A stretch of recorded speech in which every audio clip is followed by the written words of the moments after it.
treatment through the affirmative action component of the new formula. And they are supposed to share 4.46 billion for the next 5 years.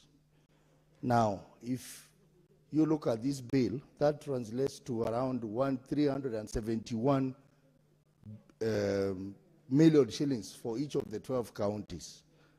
Mr. Speaker, I think something needs to be done, either through this bill or maybe through oversight mechanism by the Finance Committee to ensure that this money is ring-fenced for development only. Mr. Speaker, the reason why we gave this affirmative action to the 12 counties was so that they can do some development. We did not increase this money so that they can spend this money on recurrent expenditure. I am concerned because most of the 12 counties, Mr. Speaker, are utilizing this money for recurrent expenditure. Some are even using this money to pay pending bills. That was not the objective of the affirmative action. So I want to ask the Finance Committee to maybe conduct an oversight activity around the utilization of affirmative action allocation, because it is not serving the purpose to which this House passed the money. The purpose was so that that money is ring-fenced for development. And I'm saying this because even in my own county, these 371 million shillings is not used for development, is used for recurrent expenditure, and that's not the purpose to which these funds were ring-fenced for the 12 counties. But nevertheless, Mr. Speaker, we are talking of an amount of 428 billion that is supposed to be shared by 47 counties. I know I made my contribution during the division of revenue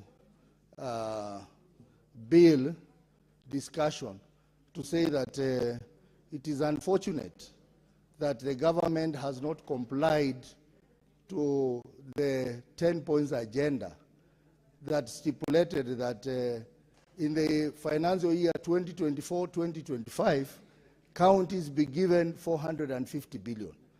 That means we are 2 years behind what the 10 points agenda requested. I want to request that next time we are having a mediation arrangement, Mr. Speaker, we need to fight harder, because it has become a norm that whenever we go for mediation with the National Assembly, we get an increase of only 5 billion. We are lucky this year it is only 13 billion. I think we can do better than that. That is the only major mandate we have as a House. And I think that is a moment where we need to lobby hard, bargain hard, and I don't see any reason why we should be overly worried about interfering with the timelines of financial timelines in this country, because if our rights are not met as defenders of devolution, then we have to keep on fighting.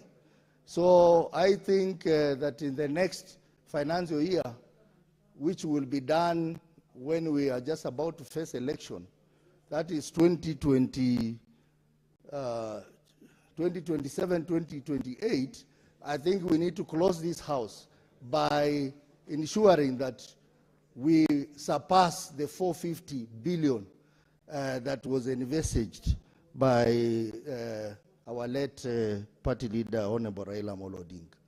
And that is the only way we can support devolution in this country.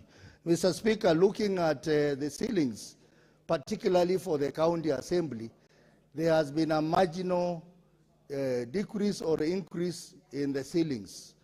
Mr. Speaker, one important thing that this House should not overlook is that we passed a bill that gave the county assembly autonomy, financial autonomy. But it seems there is a problem this bill has not been implemented in our counties. And we are seeing the same arrangement, the same confusion that was there, the same blackmail from the county executive continuing to happen in our counties, and county assemblies are suffering.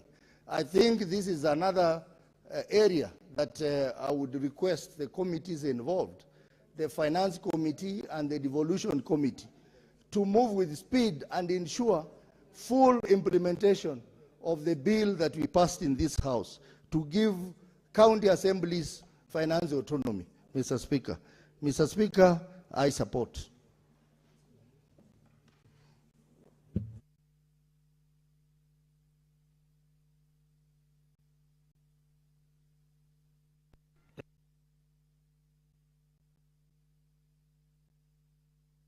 Seki.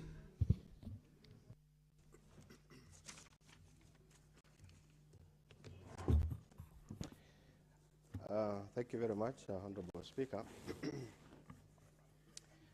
I also come in support of this bill, the County Allocation and Revenue Bill 2026. Honorable Speaker, this bill comes at a time when the county governments are waiting for this financial year.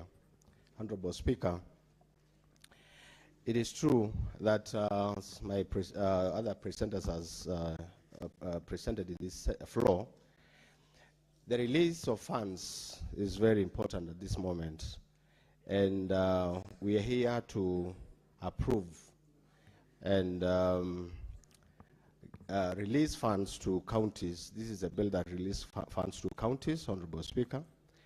And it is important that counties get to understand that this money is coming at the right time, so that at least between this year of 2026-2027, the counties, administrations, governors needs to allocate and apportion the money accordingly, because I think this is the only year that they do have to implement the development, that they have already budgeted for, and try to see if they can finish the projects that they have earmarked for their counties, Honorable Speaker. My county, blessed to have 9.8 billion Kenya shillings, which is an increase from the last year's allocation, Honorable Speaker.